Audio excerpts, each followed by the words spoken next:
Assalamualaikum semua. Apa khabar? Bersama saya Cikgu Wahidah.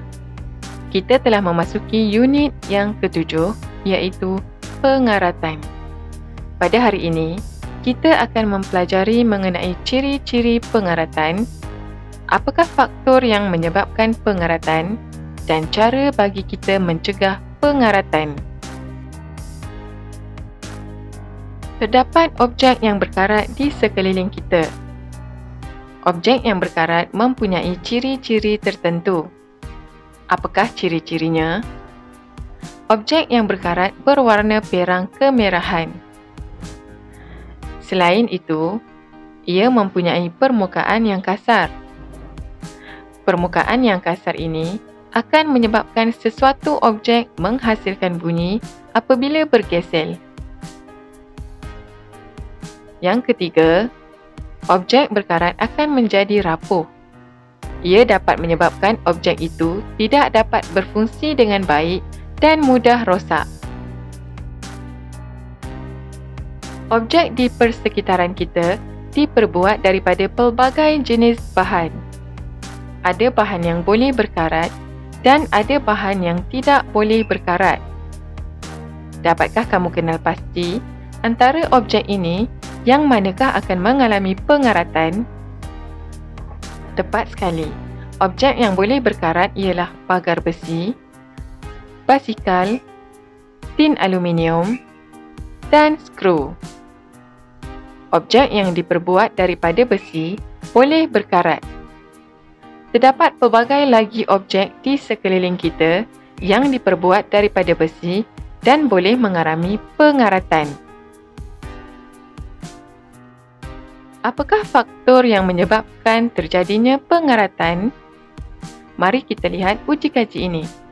3 tabung uji ini diisi dengan objek diperbuat daripada besi, iaitu paku. Tabung uji pertama mempunyai udara dan kalsium klorida kontang. Fungsi kalsium klorida kontang adalah untuk menyerap kelembapan supaya keadaan di dalam tabung uji kekal kering. Tabung uji kedua mempunyai udara dan air paip. Manakala, tabung uji ketiga diisi dengan minyak dan air paip yang dididihkan. Air yang dididihkan tidak mengandungi udara. Manakala, fungsi minyak pula dapat menghalang udara daripada masuk ke dalam air. Paku-paku ini dibiarkan selama 7 hari dan pemerhatian direkodkan. Pemerhatian mendapati paku dalam tabung uji 1 tidak berkarat. Paku dalam tabung uji 2 berkarat, manakala paku dalam tabung uji 3 tidak berkarat. Ini menunjukkan bahawa paku yang terdedah kepada udara dan air mengalami pengaratan, manakala paku yang hanya terdedah kepada udara sahaja atau air sahaja tidak mengalami pengaratan. Kesimpulannya, kehadiran air dan udara menyebabkan besi berkarat.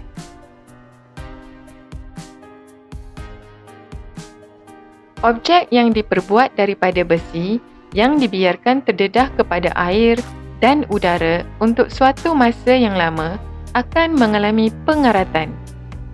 Pengaratan dapat dicegah dengan beberapa cara. Yang pertama, menyapu objek dengan minyak atau grease. Minyak atau grease disapu pada permukaan objek yang diperbuat daripada besi. Kedua, menyalut objek dengan lapisan bahan tahan karat. Bahan tahan karat seperti plastik disalut pada permukaan objek yang diperbuat daripada besi. Ketiga, menyadur objek dengan lapisan logam tahan karat. Lapisan logam tahan karat seperti timah dan aluminium disadur pada permukaan objek yang diperbuat daripada besi. Dan keempat, mengecat objek. Cat disapu pada permukaan objek yang diperbuat daripada besi. Pengaratan pada objek yang diperbuat daripada besi membawa banyak keburukan. kita perlu mencegah objek daripada berkarat. Antara kepentingannya ialah menjadikan objek besi selamat digunakan. Makanan yang terdedah kepada karat bahaya untuk dimakan.